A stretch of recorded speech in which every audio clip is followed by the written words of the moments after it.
आज आपण इकडे स्टेला हॉस्पिटलतर्फे आंदोलन करत आहे। कशासाठी हे आंदोलन करत आहे आणि काय तुमचं म्हणणं आहे? आंदोलन म्हणजे काय, आम्ही आज सायलेन्स प्रोटेस्ट करत आहोत। कारशेडला आमचा विरोध नाही, पण झाडं कापू नका, कारण जी झाडं आहेत त्याच्यावर आपण जगत आहोत। ही झाडं आहेत म्हणून आपल्याला हा ऑक्सिजन मिळतो, ही झाडं आहेत म्हणून आपल्याला हा पाणी मिळतो, वारा मिळतो, आणि या झाडाची कत्तल करणे म्हणजे निसर्गाच्या विरुद्ध झाले। आणि जो निसर्ग आपल्याला सांभाळत आहे तर आपलं देखील कर्तव्य आहे, आपण निसर्गाची निगा राखायची, निसर्गाला सांभाळायला पाहिजे। म्हणूनच आज आम्ही हे सायलेंट प्रोटेस्ट करत आहोत।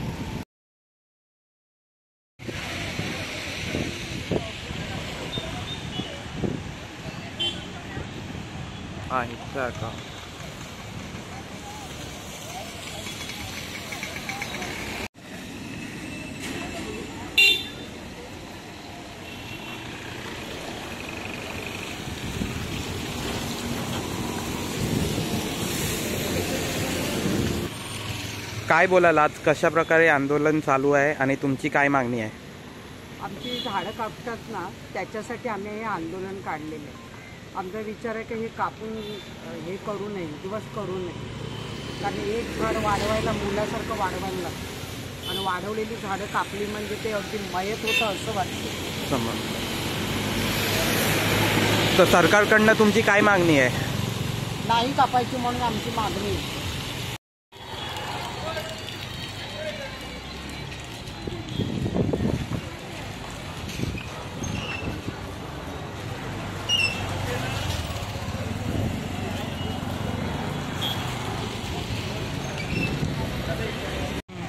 एक ठीक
निसर्ग वाचवा, झाडे जगवा, निसर्ग वाचवा।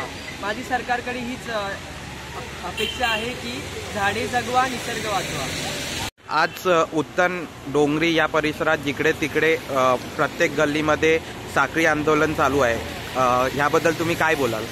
हे बघा, या ठिकाणी आज रविवारच्या दिवशी त्या धारावी बेटामधील जी सर्व धर्मग्रामातील लोक आहेत ते एक मानवी साखळी म्हणून ह्युमन चेन त्या ठिकाणी ती जी आपली योजना आहे ती राबवली जात आहे।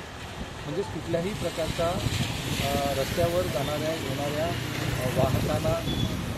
वाहनांना त्रास होणार नाही याची जाणीव घेऊन एक रॅली आहे। यामागचा एकच हेतू आहे, आणि तो हेतू म्हणजे आपल्या देवाने आपल्याला हा जो निसर्ग दिलेला आहे हा निसर्गाचं रक्षण करायचं। जी वृक्षांची तोड होत आहे, झाडांची कत्तल केली जात आहे, ती होऊ नये या दृष्टीने हा जो उपक्रम आहे, हा जी रॅली आहे, त्या रॅलीमध्ये आज सर्वसामान्य लोक सहभागी झालेली आहेत। या रॅलीद्वारे लोकांना एकच सांगायचं आहे, सरकारपर्यंत हा कदाचित मेसेज असेल की विकास सर्वांना हवा आहे, मात्र त्यासाठी झाडांची विल्हेवाट लावू नये, कत्तल होऊ नये। मला वाटते निसर्गाला सांभाळणं म्हणजे आपल्या पुढच्या पिढीसाठी आपण काहीतरी चांगलं करून ठेवत आहोत. कारण आज झाडाची कत्तल झाली तर पुढची पिढी जी आहे ती कोणावर अवलंबून राहील. कारण निसर्गावर आपण जेव्हा अवलंबून राहतो तेव्हा निसर्ग देखील आपल्याला सांभाळत असतो. आणि आजची परिस्थिती एक भयानक परिस्थिती झालेली आहे. ज्या वेळेला आपण झाडाची कत्तल करतो, आज हे क्लायमेट चेंज आहे, ग्लोबल वॉर्मिंग आहे, याला कारण फक्त आपण निसर्गाचं सांभाळ करत नाही. आणि म्हणूनच आज आम्ही सगळ्यांना आव्हान करतो, झाडे कापू नका, झाडे वाचवा, झाडे जगवा.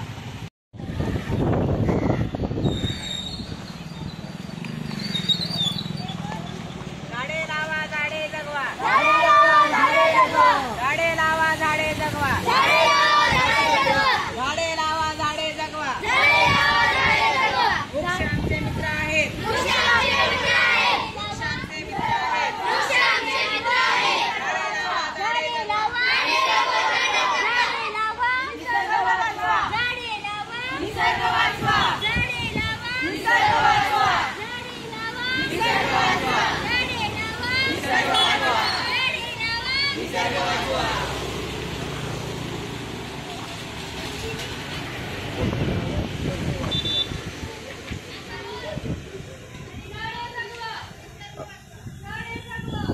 आज आपण इकडे का आलात? काय आपला मोटिव्ह आहे?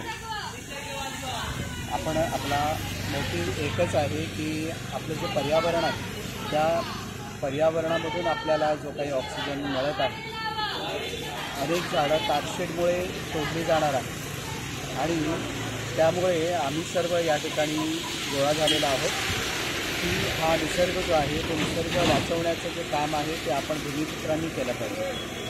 आणि म्हणून आज हा सर्व लोकल जी व्यक्ती आहेत, लोकल माणसं आहेत, ती सर्व या ठिकाणी एकवटलेली आहे की फक्त हा जो उत्तनचा जो सुंदर असा परिसर आहे, हा जो उत्तनचा सुंदर निसर्ग आहे, हा वाचवण्यासाठी आणि हा वाचला पाहिजे असं माझं मत आहे. कारण सरकार एका बाजूला आम्हाला सांगत आहे की आईबरोबर झाडं लावताना फोटो घ्या, एक पेड माके नाम असं सांगत आहे, आणि दुसऱ्या बाजूला जर एवढी झाडं कापत असेल तर खरोखरच आपल्याला विचार करायला पाहिजे.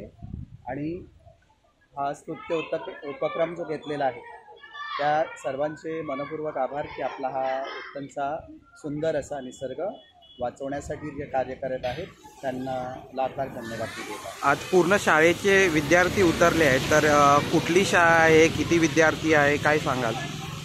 आमची सेंट जोसेफ शाळा आहे. ओके. उत्तनच्या परिसरामध्ये आमच्या मुलांना गेल्या अनेक वर्षापासून डम्पिंग ग्राउंडचा त्रास होत आहे.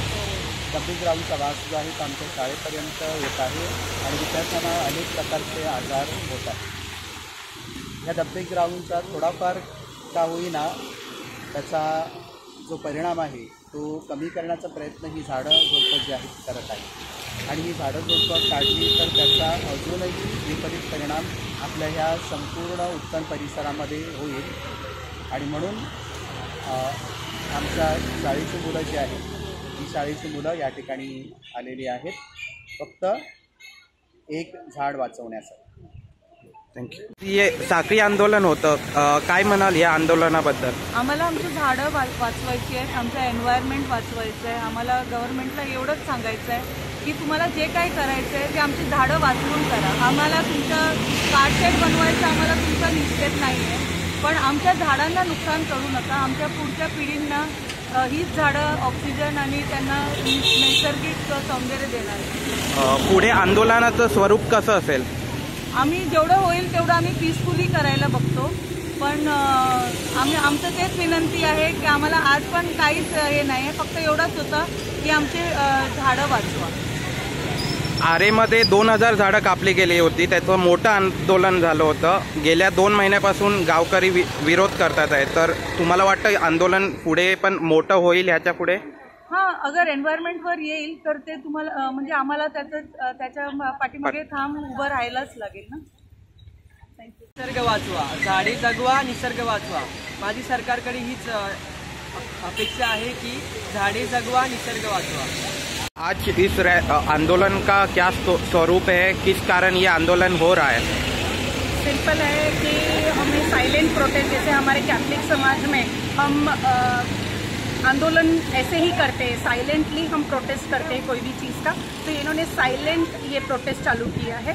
चर्च के माध्यम से ये प्रोटेस्ट हो रहा है, एकदम साइलेंटली सब खड़े हुए हैं कि हमारे झाड़ जो है डोंगरी इलाके के वो बचने चाहिए, और झाड़ कहीं पे भी, भले पूरे हिंदुस्तान में झाड़ तो बचने ही चाहिए। आज आप देख रहे हैं कि कंस्ट्रक्शन के नाम पे कितने झाड़ कटिंग हो रहे हैं, तो डोंगरी के इलाके में भी 12,400 झाड़ काटने वाले हैं, तो उसका हम निषेध करते हुए ये साइलेंट प्रोटेस्ट कर रहे हैं। सरकार को आप क्या इशारा देना चाहोगे? सरकार से ये विनती है कि आप पर्यावरण का नुकसान करके विकास की बात ना ही कीजिए तो बेटर होगा, क्योंकि विकास के नाम पे क्या हो रहा है ये सबको पता है। कितने लोगों के पॉकेट भर रहे हैं, क्या हो रहा है, सिंपल लैंग्वेज में भ्रष्टाचार है, तो इसका मैं निषेध करूँगी। आगे की रणनीति क्या होगी आपकी? रणनीति ये तो चर्च डिसाइड करेगा, क्योंकि हमने जो करना था वो स्टार्टिंग में हमने जो 750 सिग्नेचर्स करके हमने स्टार्ट तो हमने किया था, गांव वालों ने किया था, गांव के लेडीज लोगों ने किया था। आज चर्च उसको लीड कर रही है, तो देखते कहाँ जाएंगे। 3-4 महीनों में महानगर पालिका के इलेक्शन आ रहा है, तो इसका क्या इम्पैक्ट होगा ये इलेक्शन पे? कहीं ना कहीं इलेक्शंस के भी कहीं ना कहीं लोग, सॉरी इस क्वेश्चन का जवाब मैं नहीं दूँ तो बेटर होगा, क्योंकि मैं भ्रष्टाचार के खिलाफ हूँ। आप समझ सकते हैं इसके बाद मैं क्या बोलूँ। अच्छा, आरे में सिर्फ 2,000 झाड़ काटे गए थे, यहाँ पे तो 15 से 20,000 झाड़ काटने वाले हैं, तो आंदोलन का स्वरूप इससे भी बड़ा होगा। सरकारी जगह है, जगह सरकारी है, और सरकारी जगह पे सरकारी प्रकल्प आ रहा है, तो मेरा यही बोलना है कि सरकारी प्रकल्प आप लाइए, मगर जो पर्यावरण के लिए बेस्ट हो, जो ये टूरिज्म जोन है उसके लिए बेस्ट हो, ऐसे कोई प्रकल्प लेके आइए। ये जो मेट्रो कारशेड का प्रकल्प तो छोटे जगह पे भी हो सकता है, कहीं पे भी हो सकता है। मेट्रो सुभाष चंद्र बोस मैदान पे है और वहाँ लास्ट स्टेशन है, तो यहाँ तक आप सिर्फ शेड के लिए अगर यहाँ तक लेके आ रहे हो तो ये गलत नहीं है क्या? आमचा काही विरोध नाही, परंतु हजारो आणि शेकडो झाडं ही 20-20, 25-25 वर्षाची कापतायत। एका बाजूला आमच्या समोर डम्पिंग ग्राउंड असताना त्या डम्पिंग ग्राउंडमधून येणारा दुर्गंध, त्याच्यामधून लागलेली आग ही संपूर्ण आम्हाला या परिसरामध्ये फार एकदम म्हणजे न राहण्यासारखं केलेलं आहे। सुभाषचंद्र बोसपासून तर या कारशेडच्या प्लॅनिंगप्रमाणे या डोंगरापर्यंत हजारो एकर जमीन उपलब्ध असताना आमच्या डोकीवर या दुसऱ्या डोंगरावर हा कारशेड आणलेला आहे। सरकारकडनं तुमची काय अपेक्षा आहे? आम्हाला हा कारशेड दुसऱ्या जागी त्यांनी कुठेतरी शिफ्ट करावा, हीच आमची अपेक्षा आहे। जर सरकारने कारशेड दुसऱ्या जागी नाही नेलं तर आपलं आंदोलन ह्याच प्रकारे चालू राहील, तीव्र होईल। आणि आम्ही फक्त काळे झेंडे आणि हे फलक घेऊन उभे आहोत, पण याच्या पुढे आम्ही कॅन्डल मार्च करणार आणि त्याच्या पुढे आम्ही कोर्टात सुद्धा जाणार। याचा इम्पॅक्ट या 3-4 महिन्यात महानगरपालिकेच्या निवडणुका येणार आहे त्याच्यावर दिसेल। कदाचित या संपूर्ण इलेक्शनवरती बहिष्कार घालण्याची सुद्धा शक्यता आहे। तिसरा प्रश्न असा आहे की डम्पिंग ग्राउंडचं जे लिचड निघते ते संपूर्ण पालीगाव आणि उत्तन समुद्र संपूर्ण दूषित केलेलं आहे। या कारशेडला धुण्यासाठी हजारो लाखो पाणी वापरलं जाईल आणि जे त्या डोंगरावरून जे खाली येईल ते लिचड, ते ऑइल, संपूर्ण इथे हजारो बोरिंग्स आहेत, तलाव आहेत, आणि शेवटी ते केशवसुद्धा तिथे 10 गोशाळा आहेत तिथे मिळणार। मग त्या गोशाळ्यांच्या त्या गायींना तुम्ही हेच पाजवणार आहेत का? लोकांचा खूप चांगला प्रतिसाद आहे। सगळी लोक निसर्गाविरोधात जी भूमिका घेतली जात आहे त्याच्यासाठी सगळी लोक एकवटलेली आहेत। आम्ही पार तिथपासून इथे पाली बीचपर्यंत बघून आलो, तर खूप उत्साहाने अगदी लहान लहान मुलांपासून ते वयोवृद्ध स्त्री पुरुष सगळे ह्याच्यात सामील झालेले आहेत। तर या सगळ्यांच्या मागणीचा सरकारकडून विचार केला जावा एवढीच अपेक्षा आहे। निसर्ग हा आपला देव आहे, तो आपल्याला भरभरून काही देत असतो, तर त्याच्या विरोधात आपलं कोणतंही पाऊल उचललं जाता कामा नये असं मला वाटतं। आणि हे जे अन्याय कारवाई चालू आहे ती बंद झाली पाहिजे. ते प्रतिनिधी या नात्याने मी आज इथे उपस्थित आहे आणि वृक्षतोडीच्या विरोधात हे जे जन आंदोलन पाहिलं किंवा लोकांचा हा जो एवढा भरभरून प्रतिसाद पाहिला तेव्हा असं वाटायला लागलं की खरंच या गोष्टीची सरकारकडून दखल घेतली पाहिजे आणि निसर्गाची होणारी कत्तल थांबवली पाहिजे. माझा सपोर्ट या लोकांना एवढ्यासाठीच आहे की हे सगळे निसर्गाच्या विरोधात जे काही घडतंय आणि जे काही अन्याय्य गोष्टी घडतायत ते घडू नये, ते कुठेतरी थांबलं जावं. कारण आज सगळ्यात महत्त्वाचा प्रश्न माझ्या दृष्टीने वाटतो की ही जी येणारी भावी पिढी आहे त्यांचा विचार आपण केला पाहिजे की आपण त्यांना काय देणार आहोत, भविष्यात त्यांच्यासाठी आपण काय सोडणार आहोत. भाईंदरच्या डोंगरी येथील डोंगरावर डोंगर हा विस्फोटकांनी फोडून उद्ध्वस्त करून आणि त्यावरती असलेली जवळपास 12,500पेक्षा जास्त झाडे याची कत्तल करून तिकडची जैवविविधता नष्ट करून जो कारशेड बनवण्याचा जो घाट जो घातला जात आहे त्या विरोधात आज ह्या संपूर्ण गाव परिसरातील शहरातील लोक ह्या विरोधात आज साथी आंदोलन करत आहेत. शांततेच्या मार्गाने आज लोकांनी आंदोलन केलेलं आहे. शासनाने ह्याचा गांभीर्याने विचार करावा आणि शहरात जिकडे मोकळ्या जागा आहेत त्या ठिकाणी त्यांनी कारशेड प्रस्तावित करावी. हा मीरा भाईंदरच्या नागरिकांचा, लाखो नागरिकांचा एकमेव हा ऑक्सिजन उत्पन्न करणारा सोर्स आहे, प्रदूषण कमी करणारा सोर्स आहे, तापमान कमी करणारा सोर्स आहे. त्याच्यामुळे हे जे नैसर्गिक स्रोत आहे आणि ह्या डोंगराच्या वरतीच ह्या भागातील शेतकऱ्यांची शेती, बागायती, भाजीपाला लागवड ही सगळी अवलंबून आहे. त्याच्यामुळे येथील शेतकऱ्यांना या निसर्गाला आणि शहरातील लाखो लोकांच्या ऑक्सिजनच्या मुख्य स्रोतला नष्ट करून कारशेड नको आहेत अशी ही मागणी आज सर्वसामान्य लोकांची आहे. त्याच्यामुळे शासनाने याचा निश्चितच विचार करावा, लोकप्रतिनिधींनी विचार करावा आणि प्रशासनाने विचार करावा अशी सर्वांची विनंती आहे. एकतर तुम्ही आज जे हे निषेध आंदोलन जे केलेलं आहे हे नेमकं कशासाठी केलेलं आहे आणि तुमची काय मागणी आहे? आमची मागणी एवढीच आहे की आम्हाला कारशेड नको आहे. कारण आता आमची जी येणारी पिढी आहे त्यांना ग्लोबल वॉर्मिंग वाढणार आहे. आमचे कामं जी असतात ती गरमीत असतात. आम्ही आत्ताच एवढी गरमी वाढत चालली वर्षानुवर्ष, याचा खूप प्रॉब्लेम होतोय. खूप माणसं, खूप हेल्थ इश्यूज होत आहेत. तर आम्हाला कारशेड नको आहे, हेच आमचं एवढंच मागणं आहे. आणि पुढच्या पिढीला खूप प्रॉब्लेम येत आहेत.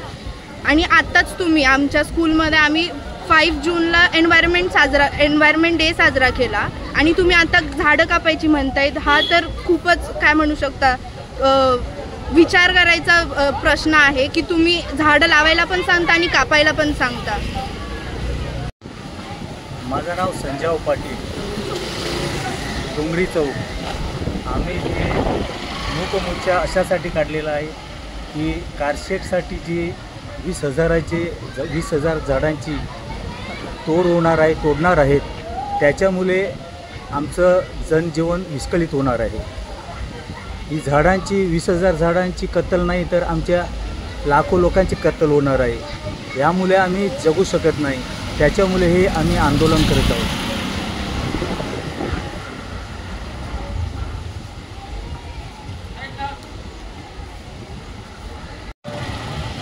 तुमचं नाव सांगा आणि काय सांगाल? आज हे तुम्ही पाली, पातानबंदर, उत्तण, डोंगरी चौक ह्या सगळ्या भागामध्ये तुम्ही आज जे आंदोलन केलं आहे हे नेमकं कशासाठी केलं आणि तुमची काय मागणी आहे? माझं नाव मीना नातो. हे आंदोलन आम्ही झाडं न तोडावी यासाठी. आम्हाला मेट्रो नको. झाडं तोडली तर आम्हाला ऑक्सिजन कुठे मिळणार? ऑक्सिजन नसलं तर मेट्रोचा काय आपल्याला उपयोग?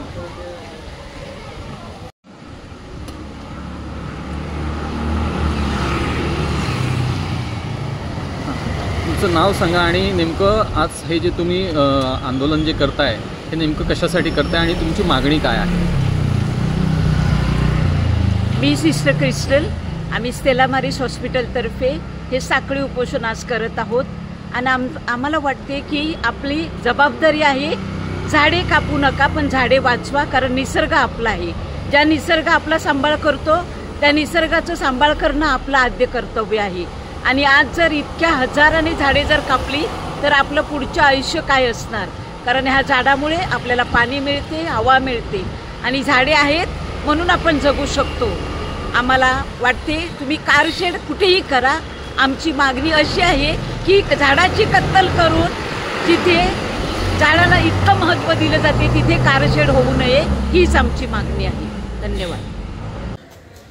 इथे निदर्शनं आणि विरोध दर्शवण्याचं कारण एकच आहे की उत्तन हा निसर्गरम्य परिसर असून इथे महानगरपालिकेमार्फत विविध प्रकारचे प्रकल्प आणण्यात येत आहे. या किती वर्षापूर्वी जो डम्पिंग ग्राउंड आला त्याचा लोकांना त्रास होत आहे. त्याच्यानंतर कुत्र्याचं निर्बीजीकरणाचा दवाखाना असो, कत्तलखाना असो, स्लॉटर हाऊस, त्याच्यानंतर आता मेट्रो कारशेड, हा मेट्रो कारशेड येतो प्रकल्प, त्याला आमचं स्वागतच होतं. परंतु जिथे जी जागा निवडलेली आहे ती डोंगरावर आहे आणि त्या सदर डोंगरावर जवळजवळ 12 ते 15 हजार झाडं कापल्याशिवाय तिथे कारशेड करता येणार नाही. म्हणून जर एवढ्या झाडाची जर कत्तल झाली तर भविष्यात आपल्या या मीरा भाईंदर शहराला श्वास घेण्यासाठी आणि शुद्ध हवा मिळेल याची शाश्वती नाही. म्हणून शासनाने हा प्रकल्प तिथे ह्या जागेवरून रद्द करून इतर ठिकाणी प्रकल्प लादावा आणि ती जागा आणि ती झाडं आहेत ती राखून ठेवावी. तिथे पशु पक्षी आणि अन्य प्रकारचे जे विविध प्रकारचे प्राणी आहेत, लोकांचे त्याच्यावर पोटगी होत असते. त्या ठिकाणी बऱ्याच ठिकाणची औषधी अशी झाडं आहेत, त्या झाडांना राखून ठेवावं हीच मागणी सर्व लोकांतर्फे केली जात आहे. म्हणून सदर प्रकल्प हा इतर ठिकाणी करून ती जागा मोकळी सोडावी अशी आमची मागणी आहे. थँक्यू. तुम्ही इथे मोठ्या संख्येने मला वाटतं विरोध करण्यासाठी इथे जमलेला आहात, तर कशासाठी तुम्ही इथे जमला आहात? आमचं प्रकरण असं आहे की डम्पिंग ग्राउंड हे आम्ही पहिल्यापासून हटवीत आहोत, ते हटत नाही. आता हे वृक्ष तोडत आहे, ते तोडून आम्ही तोडणार देणार नाही. कारण ते आम्हाला डम्पिंग ग्राउंडपासून आम्हाला हानिकारक होत आहे. ते आमच्या आरोग्याला चांगलं नाही आहे. आणि तसेच एक असं आहे की वृक्ष हे आमचं हवापासून आम्हाला वाचत नाही, म्हणून आम्ही हे वृक्ष तोडून देणार नाही. मेट्रो हटवा, वृक्ष वाढवा. मेट्रो हटवा, वृक्ष वाढवा. कारशेड हटाव, वृक्ष वाढवा. तुम्ही एवढे मोठ्या संख्येने इथे कसला विरोध करत आहात? ऑक्सिजन बचवासाठी आम्ही उभे आहोत आणि झाडे आणि आपला निसर्ग बचवासाठी. हे जे कारशेड, मेट्रोचं जे कारशेड इथे येणार आहे ते तुमच्या चांगल्यासाठी आहे की वाईटासाठी आहे? म्हणजे आम्हाला नको आहे इथे. ते येण्याने तुमच्यावर काय दुष्परिणाम होणार आहे? आमच्या पिढीवर दुष्परिणाम येणार आहे. आमच्यावर ते होणार आहे, पिढीवर होणार आहे. तुम्ही इथे कशाच्या विरोधात इथे आला आहात? आम्ही इथे उभे आहोत. आमच्या डम्पिंगमुळे आम्हाला जास्त त्रास होते. त्यामुळे रोगराई पसरले. छोट्या छोट्या मुलांना कॅन्सरचा आजार, वयस्कर माणसांना जास्त श्वास घेऊन जास्त त्रास झालेला आहे. म्हणून आम्ही उभे आहोत. तसेच हे झाडं झुरे कापायचे घेतल्या, याचं कारशेड तुम्ही आम्हाला हे करणार, कारशेड तुम्ही इथे करणार, ते आमचे लोक कुठे जाणार? परंपरा आमची इथेच आहे. आणि श्वास कुठे आम्ही घेणार? आम्हाला निसर्गच नसलं तर आम्ही कुठे राहणार? तुम्ही असं करणारे बरं नाही होणार. त्यामुळे आम्ही इथे जमलेलो आहोत.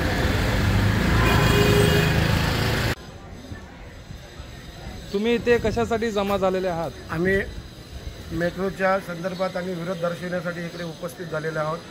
कारण आमच्या या उत्तन गावामध्ये जे घनकचऱ्याचं जे डम्पिंग ग्राउंड आलेलं आहे, त्या डम्पिंग ग्राउंडमुळे आम्हाला पुष्कळ त्रास होत आहेत. तसेच आणि दुसरा ते कत्तलखाना म्हणतात, तो पण आमच्यावरती लादणार आहेत. म्हणून आम्ही कारशेडला विरोध दर्शवतो आणि घनकचऱ्याला विरोध दर्शवतो. कारण काय, इकडे आमच्या सर्व कोळी बांधवांना, सर्व इकडे रहिवाशांना जीवन मरण्याचा प्रश्न आहेत. कारण काय, इकडे लोकांना राहण्यासाठी आणि चांगल्या प्रकारे इकडे जगण्यासाठी आम्हाला मुबलक असं चांगलं हवामान मिळावं म्हणून आम्ही इकडे विरोध दर्शवत आहोत.